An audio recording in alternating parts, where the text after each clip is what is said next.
blessed love, beautiful being.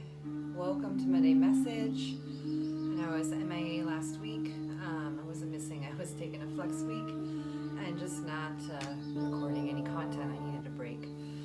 And breaks are important. They really are. They give us a lot of time to self-reflect. And right now, our entire human civilization is being given a break to reflect. I truly, truly believe that is the gift in this great calamity that we're facing, is an opportunity to really reflect and get right in our own hearts and get right with ourselves. And so I'm happy to be here with you on Monday to dive into something that hopefully will help you self-reflect with a new lens at which to look at your life. So I am Dharma Shakti, your host for Monday Message and your weekly inspiration, little life wisdom to just help you get through whatever it is you're getting through. Today's quote is by Joseph Campbell. I think I quoted him on my last message. And this one is going to stick with me forever, I just know it. He says that the cave that we fear to enter holds the treasure that we seek. Let's just let that one land for a little bit, right? The cave that we fear to enter holds the treasure that we seek.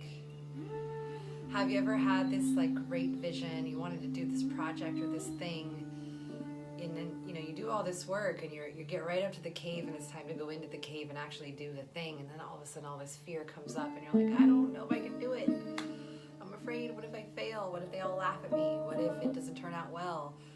Right? And we don't even get up to the cave. We're afraid of the work. We're afraid of the process. We're afraid of what we'll lose in the process. We are afraid that what exists on the other side of the process, the outcome will not be what we expected. So when fear comes up for us, whenever we're facing something, know that that is a cave that you should at least consider having the courage to look at.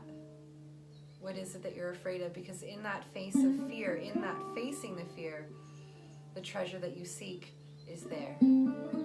It's like that saying, what's in the way is the way. We think that our fear is in the way of us being our best self, but really the fear is the way of becoming our best self. Really facing those fears and facing those shadow parts of ourselves where it's dark and there isn't as much light. And we're uncertain of what's in there. We're uncertain about what's on the other side. And I just want to remind you that it's an amazing inner journey. And what exists on the other side is more magical than you could ever believe. If you can just face those fears. You don't have to be all up in their grill. You can just start looking at them. You can start looking at those fears and going, wow, I am afraid of that thing. What is that fear about? And just start to process it from there. What is that fear about? And right now there's a lot of fear in our society because the future is very uncertain. And what is the world going to look like when we get back to normalcy? But we need to enter that cave. The future is awaiting us. A beautiful future is awaiting us, and we have to be willing to look that fear in the face. Otherwise, that fear is going to chase us. And even if we get far away, that fear is still in the background haunting us. We got to find the courage to look that fear, just to look at it first and foremost, until we get the courage to look at it right up in its face. And then we got to walk right up into it. Right? That cave that you fear to enter holds the treasure that you seek. Whatever it is, whatever that treasure is, all of our treasures are different. Right? If you haven't read The Alchemist, I really recommend that you read that book. I have my son reading it right now. I'm bribing him with $20 to get him to read it. But he's reading it and he likes it. The treasure. We all have our own inner treasure. All of us. But we will only find that treasure. We will only be able to see that treasure box with all of its gems if we're willing to enter that cave that we're afraid of. The cave that you fear holds the treasure that you seek. So I want you to just take time today to not overanalyze and not spin out.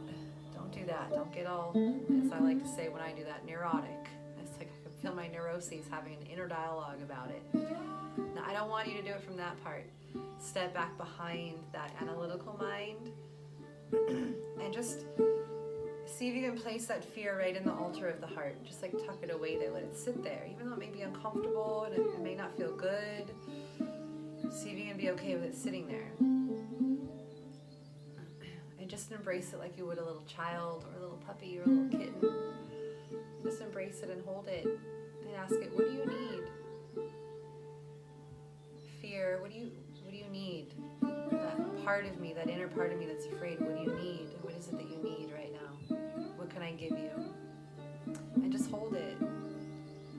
And in this small way, which is a big way, it's big to do this, even though it's a small step, we begin to nurture that part of us that is afraid, and we get to feed it courage and know that it's okay.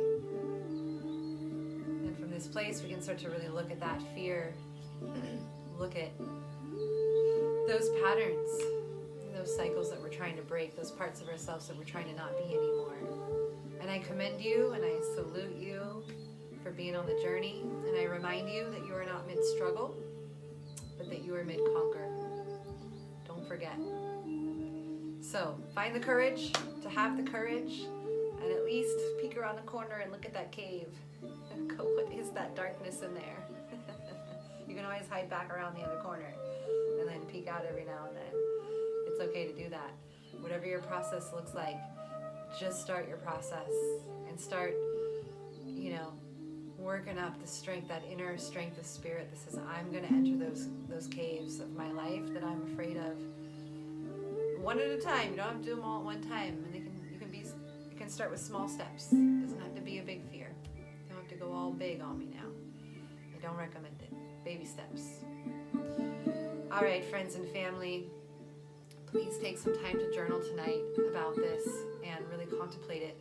Self-reflection is a powerful tool for our growth, and if you want to grow, I actually think that it's quite impossible to really grow without honest self-reflection. That's what these messages are for, to give you some insight and a lens at which to self-reflect upon yourself and your life and how you've been showing up to it. Don't forget that I love you and that I believe in you, and I'm really proud of you for showing up. Keep your head held high, keep your heart open wide, and you guys stay upful and bright. Stay that bright light. The world needs it right now. Stay upful and bright. From my heart to yours, it is so good to be with you. Namaste, my friends.